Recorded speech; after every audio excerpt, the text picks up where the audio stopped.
குடும்பம், என்னுடைய ஃபேன்ஸ், என்னுடைய மூவிஸ்,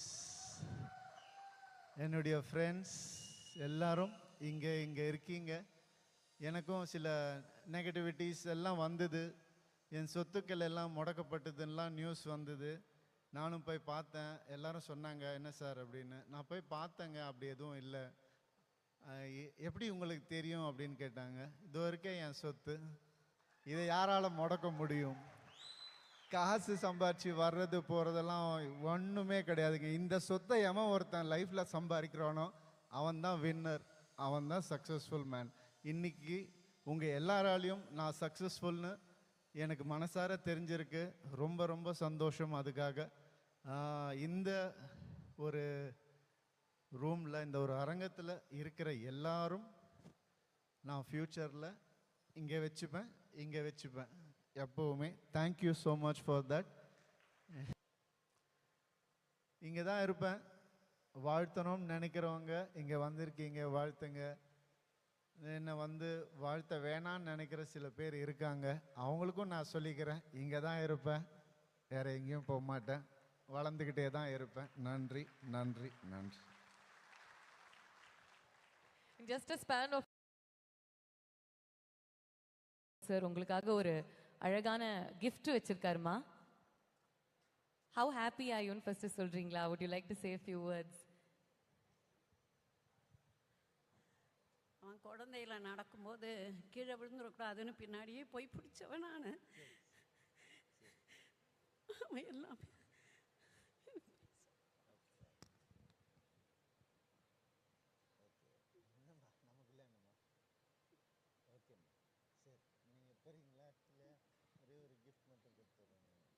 அம்மாக்கள் கிட்ட நம்ம வார்த்தைகள் கேட்டால் அவங்களுடைய கண்ணீர் தாங்க வார்த்தையே. அது ஆனந்த கண்ணீர் தான். அந்த கண்ணீர் தான் அவங்களுடைய வார்த்தையே. Tears say more than words can ever say, and that's why a mother can never be replaced in this world. ஒரு சின்ன gift மட்டும் நீங்க வச்சிருக்கீங்க. So let's just get the gift out. மா, இது உங்களுக்கு கண்டிப்பா பிடிக்கும். இதை நீங்க பொக்கிஷமா வச்சுப்பீங்க உங்களுடைய வீட்டில்.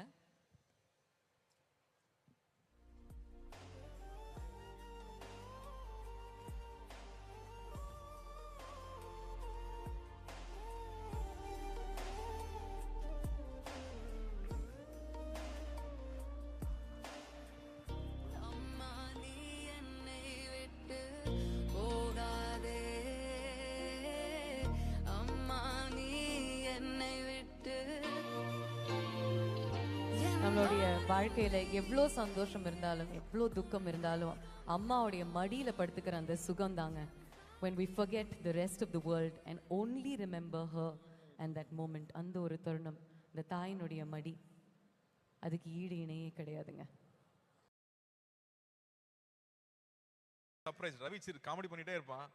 ஆனால் ரவியோட இன்னொரு சைடு நமக்கு யாருக்கும் தெரியாது. நான் சொல்லிட்டே இருப்பேன், ஜிம் கேரி அளவுக்கு ஒரு சைடு ரவி இருக்கு. இன்னும் ராஜாண்ணா கூட அதை ஸ்க்ரீனில் காமிக்கல. அது இப்போ நம்ம யோகி பாபு பண்ற படத்தில் அது எல்லாத்தையும் நம்ம பார்ப்போம் நான் நினைக்கிறேன். அவர் என்னெல்லாம் வெளியில் காட்டலையோ அது எல்லாத்தையும் யோகி பாபு மூலமாக நம்ம காட்டுவார்னு நான் நம்புறேன். So I have always been surprised. ஜாலியாக மட்டும்தான் இருப்பார்னு நினைக்கும் போது சினிமா நல்லா தெரியும். ஒரு ப்ராப்பர் ஃபிலிம் ஸ்டூடெண்ட்டாக வேர்ல்டு சினிமா அப்சர்வ் பண்ணிகிட்டே இருக்கிற ஆள்.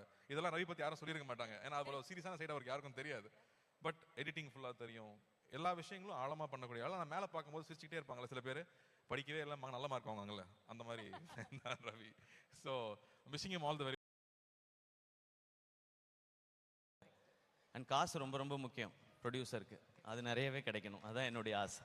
இல்ல, அந்த கடைசி விஷயம் சொல்லும்போது மட்டும் எப்படி சொல்றீங்க பாத்தீங்களா? எவ்வளவு ஃபீல் பண்ணிட்டு சொல்றீங்க. ஒரு அனுபவம் வலி வேதனை நிறைய இருக்குது.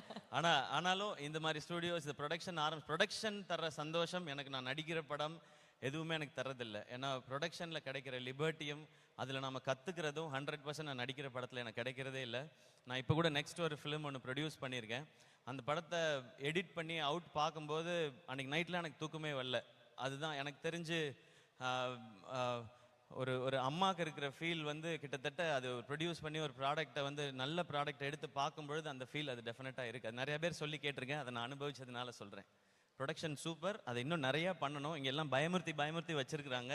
ரவி சார், உங்களுக்கு முன்னாடி நான் ப்ரொடக்ஷன் ஆரம்பித்ததுனால அதில் மட்டும் நான் கொஞ்சம் சீனியர். நீங்கள் எனிதிங் என்ன நீங்கள் கேட்கலாம், என்னுடைய அனுபவங்களே நீங்கள் பகிர்ந்துக்கலாம். உங்கள்கிட்ட இருக்க மற்ற அனுபவத்தை நான் பகிர்ந்துக்கிறேன் சார். ப்ரோ கோட் இந்த ப்ரோ கோட் சுத்தி ஓகே, correct ஆ வந்துட்டேன். பராசக்தி செட்டில் இந்த ப்ரோ கோட் எப்படி இருந்துச்சு அப்படின்னு பராசக்தி கேட்கதான் செட்ல நிறைய நல்லா ஜாலியா பேசிட்டு அது இருப்போம். எப்படி ஜாலியா பேசிட்டு இருப்பீங்க? ஹீரோ ஆன்டி ஹீரோ வில்லத்தனமான ஒரு ரோல் வேற எழுதி இருக்காங்க அப்படி சுதா இல்ல. மேம் அப்படின்னு அது கேள்விப்பட்டேன். ஆக்ஷன் சொன்ன அப்புறம் தானே அதுக்காக 2 பேரும் அடிச்சுக்கிட்டே இருக்க முடியும். நீ லஞ்சுக்கு போறியா, நானும் லஞ்சுக்கு போவேன், நீ பிரியாணி சாப்பிட்றியா, நான் பரோட்டா சாப்பிடுறேன், அப்படி பண்ண முடியாது இல்ல. ஸோ அதனால அது அந்த டேக் வரும்போது 2 பேரும் முறைச்சிக்கணும்.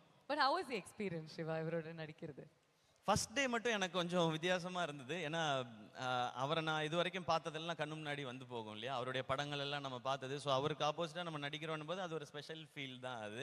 பட் போக போக செட் ஆயிட்டோம். எங்களுடைய ரோல் ரொம்ப ரொம்ப ஜாலியாலாம் இருக்க முடியாதுங்க. ஏன்னா சுதா மேம் அந்த மாதிரி உங்களுக்கே தெரியும். அது நான் பராசக்தி வரும்போது சொல்றதுக்கு நிறைய இருக்குது. அப்போ சொல்றேன். Alright, thank you சிவா இங்க வந்ததுக்கு, உங்களுடைய விஷயத்தை தெரிவிச்சதுக்கு. அண்ட் மோர் தகுதியானவனா இருந்தா நான் இங்க உட்கார்ந்து யோசிச்சுட்டு இருந்தேன். தயவு செய்து என்ன பார்த்து வளர்த்துன்னு சொல்லாதீங்க, அப்புறம் எனக்கு வயசு ஜாஸ்தி. Bro code. Thank you, na. Thank you. I will talk about you later when they call me to. But the gratitude that I have for you is something else. உங்க வீட்டுக்கு வந்து சாப்பாடு போட்டீங்க எனக்கு. உங்க வீட்டு உப்பு சாப்பிட்ட நன்றி எனக்கு எப்பவுமே இருக்கும். Thank you Ravi, thank you. பியூட்டிஃபுல். இப்போ நீங்க வந்து படங்களை ப்ரொடியூஸ் பண்றீங்க, டைரக்ட் பண்ண ஆரம்பிச்சிருக்கீங்க. இப்போ அண்ணாவோட நீங்க நடிக்கணும்னா உங்களுடைய ப்ரொடக்ஷன்ல அண்ணனா நடிப்பீங்களா இல்ல வில்லனா நடிப்பீங்களா? ஒரு சீன் கூப்பிட்டா கூட நடிச்சுட்டு வந்துடுவேன் நான். அவர் ஏன்னா அது வந்து ஒரு பாக்கியம் அவர் கூட ஸ்க்ரீன் ஷேர் பண்ணுறது அப்படின்றது. நான் இந்த மைக்கில் பேசுகிறோங்கிறதுக்காக சொல்லலை, அவர் படங்கள். ஏன்னா எங்கள் அப்பா வந்து அப்போ டப்பிங் படங்கள் நிறையா பண்ணிட்டு இருந்தார். ஸோ கன்னடா ஃபிலிம்ஸ் எக்கச்சக்கமாக உங்களது தான் அப்போ சூப்பர் டூப்பர் ஹிட்ஸ் ஆகும். அதை எப்படியாவது ரைட்ஸ் வாங்கி நாங்கள் தெலுங்குல பண்ணுவோம் அப்போது. ஸோ நிறைய வாட்டி உங்களுடைய படங்கள் பார்த்து அதுதான் நான் சொல்கிறேன், நான் அப்படி பார்த்து வளர்ந்த பையன்றது அது ஒன்று தான் மீன் பண்ணுறேன். கண்டிப்பாக உங்களுக்கு என்ன கேரக்டர் வேணுமோ நீங்கள் சூஸ் பண்ணிக்கோங்கன்னா மீதி இருக்கிறது எதுவாக இருந்தாலும் நான் பண்ணிவிடுவேன். கண்டிப்பாக அது வில்லனோ ஹீரோவோ பாசிட்டிவோ நெகட்டிவோ கண்டிப்பாக பண்ணுவேன். நீங்க சொல்லுங்க சார், நீங்க அண்ணனா நடிப்பீங்களா இல்ல I want to be positive always. Positive அண்ணனா தான் நடிப்பீங்க எப்பொழுதுமே? உங்களுடைய Annan blessings as a friend, as a anything. I'll be very positive. And thank you Ravi, all the best, and let it grow bigger and bigger, bro. Thank you, na. Beautiful. Thank you, na. And Karthik